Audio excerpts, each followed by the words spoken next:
Hello students. आज हम to parallel line के रिलेटेड जितने भी एंगल्स बनते हैं उनके बारे में डिस्कस करेंगे। सबसे पहले हमने दो पैरेलल लाइंस ले ली हैं और इनके बीच में से एक ट्रांसवर्सल लाइन जो है वो निकल रही है और हमारे इससे रिलेटेड जो एंगल्स बनते हैं वो हो गए interior angle, exterior angle, corresponding angle, alternative interior angle, alternative exterior angle, interior on the same side of transversal and the last one is vertically opposite angle. सबसे पहले हम डिस्कस करते हैं इंटीरियर एंगल्स के बारे में। तो इंटीरियर एंगल्स होते क्या हैं? दो लाइंस जो आपस में पैरेलल होती हैं तो उसमें हमने इंटीरियर एंगल्स बताने हैं। इंटीरियर एंगल्स का मतलब है अंदर वाले एंगल्स। तो यहाँ पे इसके पैरेलल लाइंस के अंदर कौन से एंगल्स बन रहे हैं, जैसे कि ये दो पैरेलल लाइंस हैं, इनके अंदर वाले एंगल्स बतानी है ये। तो यहाँ पर इसके अंदर वाले एंगल्स हो गए 4, एंगल 3, एंगल 5 और एंगल 6। ये सारे एंगल जो हैं अंदर बन रहे हैं, इसके लिए ये इंटीरियर एंगल हो गए। नेक्स्ट होते हैं एक्सटीरियर एंगल। एक्सटीरियर एंगल जो बाहर बन रहे हैं, जैसे ये दो पैरेलल लाइन है और एक ट्रांसवर्सल लाइन इसमें से पास हो रही है, तो हमने एक्सटीरियर एंगल बताने हैं, यानी बाहर वाले एंगल। तो इस फिगर के अकॉर्डिंग बाहर वाले एंगल कौन से हो गए? एंगल 1, एंगल 2, एंगल 7 और एंगल 8। ये हो गए आपके एक्सटीरियर एंगल। अब आ जाते हैं आपके कॉरस्पॉन्डिंग एंगल्स। कॉरस्पॉन्डिंग एंगल्स होते हैं एक एंगल छोड़कर, एक एंगल छोड़कर,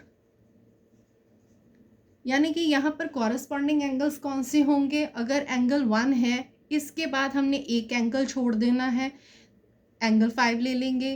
तो एक एंगल छोड़कर, यानी एंगल 1 एंड एंगल 5, ये कॉरस्पॉन्डिंग एंगल है। दूसरा एंगल 4 अगर हम ले रहे हैं तो उसके बाद एक एंगल छोड़ देंगे अगर हम, तो एंगल 7 आ जाएगा। तो यहाँ हम लिखेंगे एंगल 4 एंड एंगल 7। नेक्स्ट है यहाँ पर एंगल 2, उसके बाद एक एंगल छोड़कर ये वाला एंगल, यानी angle 2 and angle 6, and then angle 3, उसके बाद एक एंगल छोड़कर एंगल 8, यानी 3 एंड 8, एंगल 8। ये हो गए हमारे कॉरस्पॉन्डिंग एंगल्स, यानी एक एंगल छोड़कर जो आते हैं वो होते हैं कॉरस्पॉन्डिंग एंगल्स। अब आ जाते हैं alternative interior angles. Alternative interior angle क्या होते हैं? एक, जैसे कि ये आपको दो पैरेलल लाइन है और ये ट्रांसवर्सल लाइन यहाँ निकल रही है, तो अभी हमने इंटीरियर एंगल बताने हैं, यानी एक इधर और एक इधर। ये जो होते हैं इसे हम बोलते हैं ऑल्टरनेटिव भी हैं और साथ में इंटीरियर भी होने चाहिए, यानी अंदर की तरफ होने चाहिए। तो इसके अकॉर्डिंग हमें ऑल्टरनेटिव कौन से हैं? हमारा एंगल 4 और एंगल 6। यहाँ हम लिखेंगे एंगल 4 एंड एंगल 6, और अगर इसके अकॉर्डिंग देखें तो एंगल 3 और एंगल 5।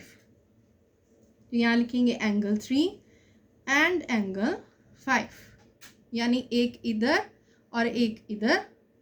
एक इस तरफ अगर होगा तो उसका ऑल्टरनेटिव इंटीरियर जो है वो इधर होगा।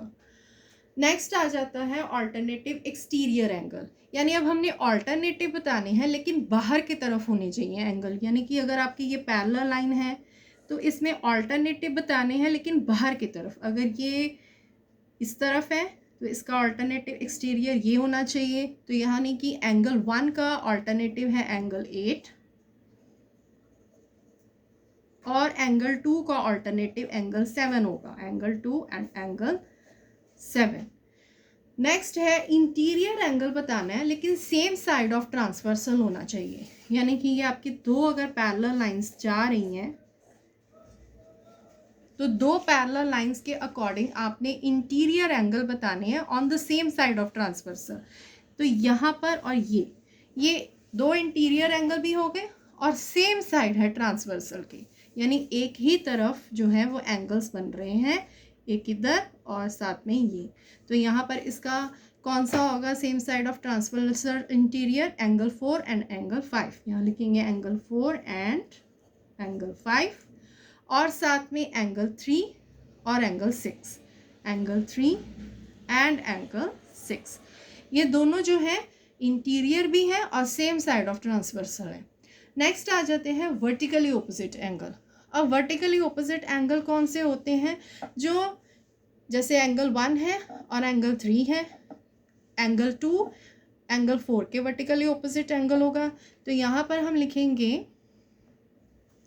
Angle 1 is equal to angle 3, angle 2 is equal to angle 4, then angle 5 is equal to angle 8 and angle 6 is equal to angle 7।